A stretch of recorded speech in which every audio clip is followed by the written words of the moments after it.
Atlantis was part of a mighty empire with a fleet of 1,200 ships and a vast army which it sent against Athens. Could these have sailed from a continent the size of Asia and Libya combined which existed in the Atlantic Ocean? They didn't need to. Herodotus tells us the army of Xerxes and the Persian Empire tallied 1,200 ships and was routed by the Greeks with Athens at the head at the Battle of Salamis. The cause of the war: the Greek invasion of the Asian mainland and capture of Troy centuries earlier. Plato wasn't writing history, he didn't like democracy and was writing a philosophical story to illustrate the ideal form of government with philosopher kings. So Plato took the geographical description of the Atlantic island brought from Egypt and grafted onto it details of the Persian war against Athens, added a few embellishments of his own and polishing up the work which became the basis of his lost Atlantis. Atlantis and the Persian Empire. Introduction by Jim Allen. For some people the subject of Atlantis is like a taboo subject. That is, for those who work in the fields of archaeology and anthropology. Who of those would dare go against the teachings of their learned professors and doctors who say that Atlantis is nothing more than a myth, invented by Plato for philosophical purposes? For others, every word of Atlantis is apparently true and they search every exact detail in all the far-flung corners of the globe. Plato himself repeats several times that it is a true story, or if we read carefully, that it is based upon a true story, that is, a story brought from Egypt by his ancestor Solon, and which Plato proposed to build upon and use as an illustration at a forthcoming festival, ad Namid Sense 160 by 600 Blue. The subject which Plato wished to illustrate was the ideal form of government. Not for him democracy. In fact, he thought democracy to be one of the worst forms of government, giving power to the mass of uneducated people and also opening the way for the rich people to exploit the poor. Plato thought the best form of government to be a form of government by philosopher kings, and to show how good this form of government would be, he proposed to tell a story about a hypothetical Athens, and it would also be necessary to show how his hypothetical Athens had militarily defeated a great power in time of war. In fact, not long before Plato's time, Athens and the Greeks had defeated a great power which set out to enslave Athens. But the Athens of that time had been a democracy, so no, that wouldn't do. He couldn't use a story of a democracy defeating a great power to illustrate how his philosopher kings had defeated a great power, or could he? He had a story already at hand, so he claimed, which was passed down from his ancestor Solon. That would do nicely, since it talked of a great power which came out of the Atlantic Ocean and had been based upon an island the size of Libya and Asia combined, but which had subsequently sunk in a day and night of earthquakes. And all that had apparently happened 9,000 years before Solon, or in about 9,600 BC. And there we have the basic problem: no Greeks or Athens in 9,600 BC, and no lost continent in the Atlantic Ocean. Plato, Timaeus, Soc. There are conflicts which all cities undergo, and I should like to hear someone tell of our own city carrying on a struggle against her neighbors, and how she went out to war in a becoming manner. When you had engaged our city in a suitable war, you of all men living could best exhibit her playing a fitting part. Tim. The city and citizens, which you yesterday described to us in fiction, we will now transfer to the world of reality. It shall be the ancient city of Athens, and we will suppose that the citizens whom you imagined were our veritable ancestors, of whom the priest spoke. They will perfectly harmonize, and there will be no inconsistency in saying that the citizens of your republic are these ancient Athenians. Consider then, Socrates, if this narrative is suited to the purpose, or whether we should seek for some other instead. Soc. And what other Critias can we find that will be better than this, which is natural and suitable to the festival of the goddess, and has the very great advantage of being a fact and not a fiction? How or where shall we find another if we abandon this? So did Plato simply make it all up, as most scholars would have us believe, or is there a rational explanation for any parts of Plato's story? In fact, the great power which had been defeated by Athens and the Greeks just a few years before Plato's time had come out of Asia, not out of the Atlantic, and that power was the Persian Empire under Xerxes. Defeated at the Battle of Salamis by the triremes of the Greek fleet, Xerxes ran for home and left his vast army in the hands of one of his generals to be routed soon afterwards, but that was shortly after 480 BC, not 9600 BC.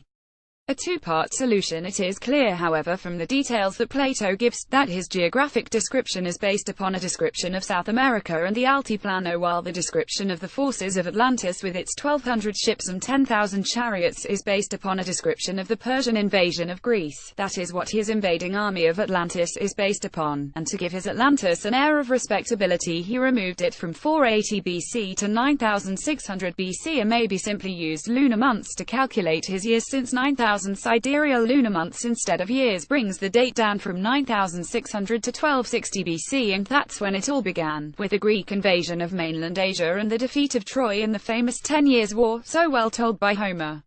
Even so, Plato no doubt wanted his story to be believable, and at that time many people thought the world to be flat, or, according to the Greek view, to consist of a centralized land mass of Europe, Africa, Libya and Asia, with a watery river or ocean flowing around the whole ensemble.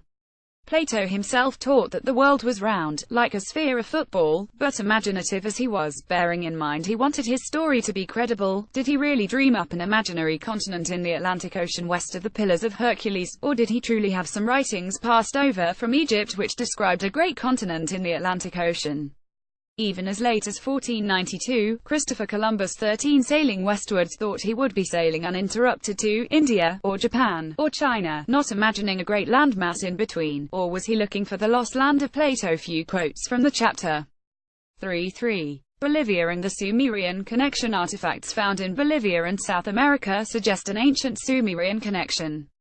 Whilst looking for improved illustrations of the god who emerged from the sea called in Sumerian legend Oan, I came across similar sculptures in the Father Crespi collection in Ecuador.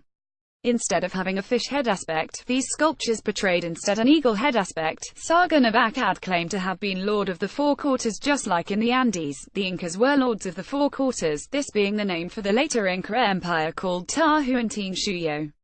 It is usually assumed that the Four Quarters of Sargon were the territories bounding on his Assyrian kingdom, but Sargon also claimed to have made a voyage to the far west to obtain the metal tin.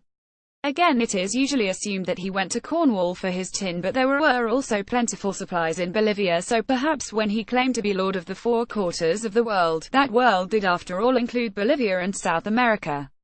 The Fuente Magna, a large stone dish found on the shores of Lake Titicaca, is covered in Proto-Sumerian writing, so perhaps Sargon's claim was true after all. It has also been found that there are many Semitic words or roots underlaying the local Aymara language in Bolivia, as documented in a book La Lengua de Adán, the language of Adam, by Bolivian scholar Guillermo de Rada. Then there is the name of the oldest inhabitants of the Altiplano, who lived in reed houses and built reed boats just like the Sumerians. They were called the Uru, and in Mesopotamia, one of the oldest of first cities according to G. Maspero, History of Ancient Egypt, Chaldea was also called Uru, later shortened to Yor.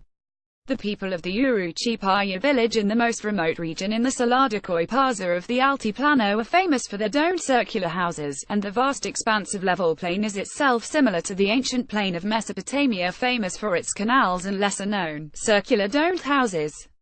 Assyrian sculptures are famous for their winged and eagle-headed genii, as they are sometimes called, often shown with eagle wings, mask and a basket in one hand. The above Assyrian drawing of a god shows the conventional eagle mask, but on his back he has what is unquestionably a feathered headdress. Not only that, but this type of headdress is identical to those worn on the back by American Indians.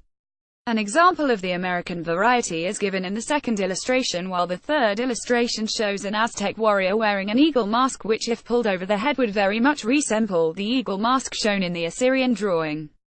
The first gods of Sumeria were said to have emerged from the sea and taught civilization to the ancient Sumerians. These gods were often depicted in the form of a man wearing a fish costume. Usually this god is called Oan, and sometimes drawings show either a fish or reptilian head mask.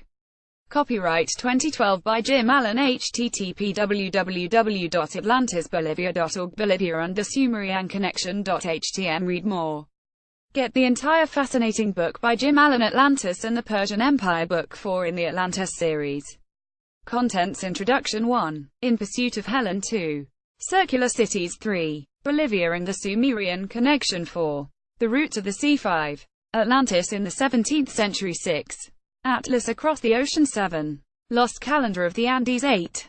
Artifacts 9. Army and Navy of Atlantis 10. The wealth of Atlantis 11. The Impassable Mountain 12. The Atlantis State 13. Tiwanaku Cubit 14. Teotihuacan and Mayan Cubits 15. Plane Comparison 16. Altiplano vs. Crete References. You can download a complimentary copy in PDF format from this link: http://www.atlantisbolivia.org bookstore.htm. Another book by Jim Allen, Atlantis, The Andes Solution, The Discovery of South America as the Legendary Continent of Atlantis. Allen, a former air photo interpreter for Britain's Royal Air Force who has also studied ancient measurements, weighs in here with another theory concerning the legendary lost continent, thought at various times by scholars to have been located in the Bahamas, Antarctica or in the Aegean Sea. Plato, who first referred to Atlantis in his dialogues Timaeus and Critias, described it as inhabited by a powerful civilization that tried to conquer the peoples of the eastern Mediterranean and were punished when their continent was swallowed by the ocean after a day and night of earthquakes and floods. Based on Plato's account reprinted here and his own research, which included a trip to South America, Allen argues that the site of Atlantis was on the Bolivian Altiplano, a series of high plains. Allen's major points rest on rather shaky foundations: the similarity of the Bolivian terrain to the geographical details in Plato's dialogues, the fact that floods and earthquakes have occurred in the Bolivian Altiplano, and the fact that precious metals referred to by Plato as mined in Atlantis are also found in Bolivia. This is enjoyable reading, but seems more an exercise in textual legerdemain than science, as Allen relies heavily on his own interpretation of Plato, which makes his ideas intriguing rather than convincing. Atlantis buffs will want to add this to their shelves, but few readers will be convinced by the many parallels Allen attempts to draw between the ancient cultures of the Mediterranean and pre-Columbian America. BW Photos, color photos not seen by PW. Copyright 1999. Read Business Information, Inc.